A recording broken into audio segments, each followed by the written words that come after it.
भविष्य का शहर एक ऐसा अद्भुत और तकनीकी रूप से उन्नत महानगर जहां लोग कभी भी अपना रास्ता नहीं भटकते, न ही किसी भी प्रकार की दिशाहीनता का अनुभव करते हैं। ऐसा इसलिए है क्योंकि उनके सिर के ठीक ऊपर हवा में तैरता हुआ एक चमकदार और बुद्धिमान बुद्धबुज नामक उपकरण हमेशा उन्हें सही और सटीक रास्ता दिखाता रहता है। यह बुद्धबुज सिर्फ दिशा निर्देश ही नहीं देता, बल्कि जीवन के हर छोटे बड़े पहलू में, जैसे कि चलना, खाना पीना, सोना या यहाँ तक कि बाथरूम जाने जैसे व्यक्तिगत कार्यों में भी बुद्धबुज की सलाह और मार्गदर्शन पूरी तरह से अनिवार्य और अपरिहार्य है। यह एक सर्वव्यापी सहायक है जो हर पल मौजूद रहता है। सुबह नींद से जागते ही आर्या अपनी व्यक्तिगत डिंग डिंग नामक डिवाइस को सक्रिय करती है और इसके साथ ही उसका व्यक्तिगत स्मार्ट बुद्धबुज सिस्टम तुरंत चालू हो जाता है, जो उसके दिन की शुरुआत को सुचारू बनाता है।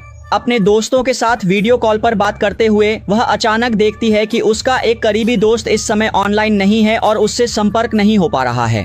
लेकिन उसे इस बात की कोई खास चिंता या परेशानी नहीं होती, क्योंकि उसका सबसे पसंदीदा और लोकप्रिय सितारा, जिसका वह बेसब्री से इंतजार कर रही थी, अब से कुछ ही पलों में लाइव आने वाला है और वह उसे देखने के लिए बहुत उत्साहित है। अपने दांत ब्रश करते करते वह अपने पसंदीदा स्टार का एक शानदार और ऊर्जावान डांस प्रदर्शन बड़े चाव से देखती है। उसकी हर अदा पर मंत्रमुग्ध हो जाती है।